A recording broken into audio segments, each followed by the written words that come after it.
택시들 많이 타보셨죠? 뭐 회사 늦으셔도 뭐 버스 타기 쉽지 않으니까 바로 뭐 택시 잡아서 가시기도 하고 뭐 맞아요. 경험들 좀 많으실 텐데 어떠세요? 택시 타보면 좀 대중교통 같은 느낌이 좀 드시나요? 사실 대중교통이 되면 좋겠다라고 생각한 게 바로 택시지 않을까 생각이 되는데요.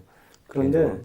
대중교통이란 일정한 노선, 일정한 어떻게 보면 운행 시간이 있어야 되죠. 그런 측면에서 택시가 많은 그 어떻게 보면 수송률을 많이 차지하고 있어요. 우리나라에서 뭐 수도권은 굉장히 높죠. 근데 그럼에도 불구하고 택시가 대중교통이냐 아니냐 이 논란은 계속되어 왔었죠. 사실 이명박 정부 시절에 여야 합의로 국회에서 어떻게 보면 택시를 대중교통으로 한다는 그런 골자로 관련 법이 통과됐지만 결국 그 논란 끝에 대통령이 거부권 행사했죠. 그래서 이게 사장됐는데 이번에 다시 이게 대중교통을 골자로 한 법안이 통과가 됐죠. 네. 그래서 사실 이 택시를 타면 저는 사실 모르겠어요. 서비스가 참 좋은가? 내가 이 요금을 내고 타고 있을 때 거기에 맞는 서비스나 대우를 받고 이걸 탈 수 있었을까? 맞아요. 그 최근에 택시 파업이 있었을 때 이제 시민들이 외면한 이유 중에도 하나잖아요. 이제 서비스는 제공하지 않으면서 요금만 높이려고 한다라는 이유로 이제 외면하고 비난을 받기도 했었는데 택시를 타보면 저 같은 경우는 나이가 어리다, 여성이다라는 이유로 좀 이렇게 얕잡아 보기도 하고 좀 심한 말을 하기도 하고 그러시더라고요. 근데 무서워서 그 한정된 공간 안에 있다는 이유 자체가 좀 겁이 나고 무섭잖아요. 그래서 이제 함부로 대응을 할 수도 없고 조심스러운 부분이 많은 것도 있어요. 네, 그 택시가 이제 그래서 이제 대중교통으로 인정해야 될 것이냐 아니냐의 논란이 계속해서 지금 진행이 되고 있는데 안전성 문제도 지금 계속해서 그 대두가 좀 되고 있단 말이죠. 목포에서는 과거에 그 여대생 살인 사건이라는 아주 끔찍한 사건이 한 번 있었습니다. 택시 기사가 범인이었죠. 네. 그래서 그런 문제들도 있었고 최근에 제가 들었던 이야기 중 하나는 택시 기사님이신데 코로나19 초창기 때였어요.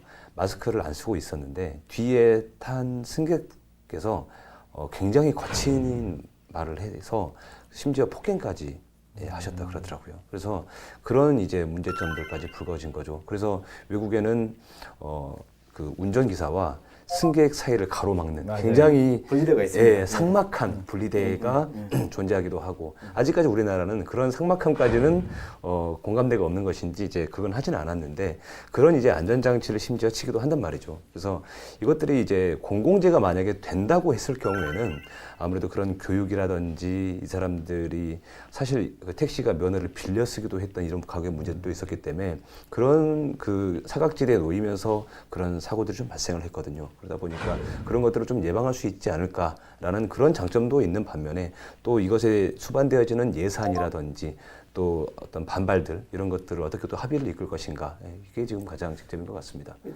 택시를 대중교통으로 하는 문제에서 가장 핵심적인 것이 어떻게 보면 택시 기사들의 그 열악한 근로 조건을 현실화시킨다. 뭘로 현실화시키냐? 국민 세금을 이제 투입을 하는 거죠. 그 문제가 쟁점이 됐죠. 그래서 과연 대중교통이라는 개념 자체가 그러니까 다른 나라에도 거의 드물어요. 그러니까 택시를 대중교통으로 하는 경우가. 근데 결국 이제 택시 기사 완전 월급제하고 이게 이제 같이 연동이 되는 거라고 생각을 해요. 네. 그러니까 사실은 이제 저는 좀 애매했던 게 뭐냐면 우리나라에는 이제 법인 택시가 따로 있고 개인 택시가 따로 있잖아요. 그러니까 뭐 법인 택시 같은 경우는 어쨌건 그 회사에 소속이 돼 있어서 버스와 비슷하게 이 회사에 이제 운영권을 주고 뭐 지자체에서 관리를 하면서 말 그대로 우리 버스 중공영제 하듯이 한다고 하면 요거는 좀 관리도 되고 가능할 것 같은데 개인 택시는 개인 사업자들이시란 말이에요. 실제로 본인이 벌어들인 수익을 본인이 가져가시는 방식이고 사실 물론 이제 개인 택시를 따기 위해서는 그만큼의 뭐 경력이라든가 여러 가지 요건들이 분명 있겠지만 근데 결론적으로 좀 봤을 때는 이게 많은 사람들을 태우고 다니는 목적이 아니잖아요. 사실은 택시는 어떻게 보면 1대1 개인 영업이라고 좀 봐도 되지 않을까라고 좀 보이거든요. 이게 정말 대중교통화를 시킬 필요가 있을까? 근데 사실 일부 지자체에서는 완전 월급제 법안까지 내놓으면서 사실은 이거를 하려고 한단 말이에요. 지금 2021년부터 내년부터 순차적으로 완전 월급제를 시행한다 이렇게 돼 있어요. 네. 정부 공채.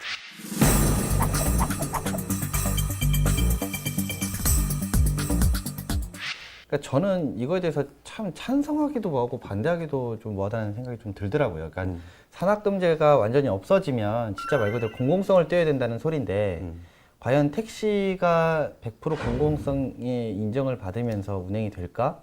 여러 가지 좀 가만히 있을 때 과연 이 산학금제도 폐지를 하는 게 맞는 건지 아니면 유지를 해야 되는 건지 참 이게 아직까지 좀 판단이 안 서네요, 저는. 기사님들도 이 완전 월급제에 대해서 좀 의견이 엇갈린 것 같아요. 그래서 지금은 뭐 일 들자면 13만 5천 원 정도에서 산학금 하고 나머지는 자기가 가져가지 않습니까? 그쵸. 그리고 택시 회사에서는 한 50만 원 정도 통상 이렇게 주면은 한 달 수입이 이제 나오죠. 그런데 완전 월급제가 됐을 때는 모든 비용을 그쵸. 어떻게 보면 다 회사에다 내요. 다 내는 거 아니겠습니까? 그랬을 때 장단점이 있는 것 같아요. 그래서 아마 지금 정부에서도 순차적으로 관련 법을 이제 공포가 됐지만은 내년부터 순차적으로 이렇게 그렇죠. 수도권부터 한다 네. 이렇게 돼 있거든요. 근데 사실 완전 월급제가 되면은 택시 업체의 대표 업주들의 이제 그 어떻게 보면 수지 계산이 있을 거 아니겠습니까? 이 문제를 또 논하려면 택시의 과잉 공급 문제까지 같이 또 얘기가 돼야 돼요. 이게 택시 업계 구조조정. 목포 같은 경우는 인구가 얼마인데 실제 이용률이 어느 정도다. 뭐 광주광역시는 어느 정도다. 이게 또 데이터가 나와야 돼요. 맞아요. 예. 근데 이게 사실은 이제 뭐 산학금제가 폐지가 되고 이제 완전 월급제가 돼버리면 사실 저는 그러시는 분들이 더 많지 않을까라는 생각 들어요. 좀 제가 회의적일 수도 있는데 그냥 그 택시가 항상 이렇게 대기하고 있는 자리들 있잖아요. 네. 그냥 그 자리에 가서 탈 수 있는 자리들. 네. 버스처럼 꼭 그런 승강장에만 가야 택시를 탈 수 있는 것처럼 이렇게 바뀌지 않을까? 내가 급할 때 언제든 택시를 타는 게 아니라 그래서 기사들이 열심히 일할 필요가 없죠. 그렇죠. 예.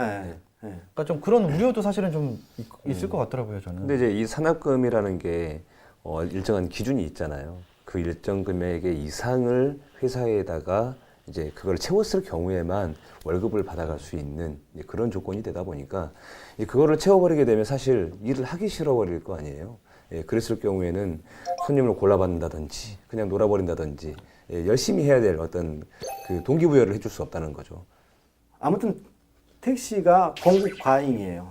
지역에 따라 좀 편차는 있겠지만 목포의 경우에는 굉장히 택시가 많은 편이죠. 그러니까 그런 뭐 개인 택시를 늘리고 계속 증차를 해왔죠. 뭐 목포시에서도 이게 사실 자가용은 늘고 있는데 그러다 보니까 타속률이 떨어지고 이거에 대해서 또 국가가 아니면 지자체가 책임을 져야 된다. 대중교통으로 인정이 되면은 책임을 져야 된다. 이 부분도 굉장히 불합리한 것 중에 하나라고 생각을 해요.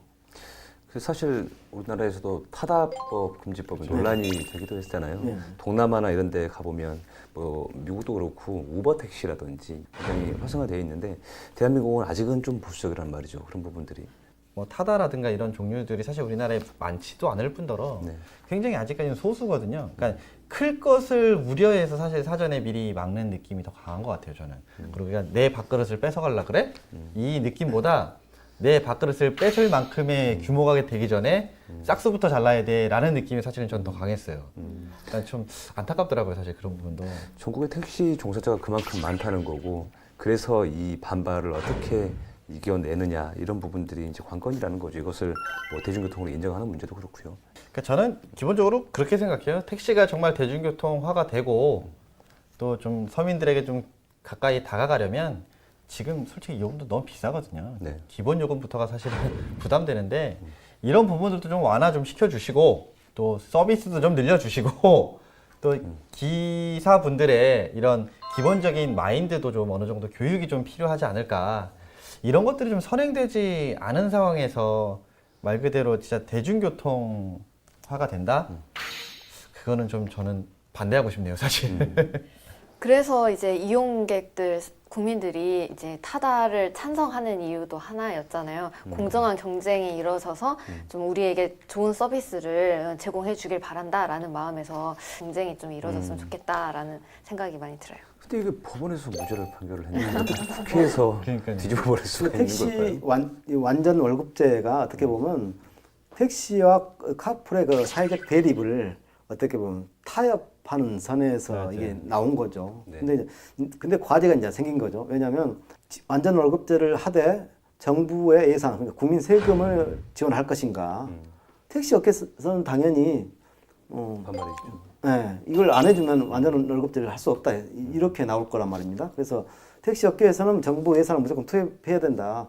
이걸 가지고 사회적 논의가 또 필요한 상황이죠.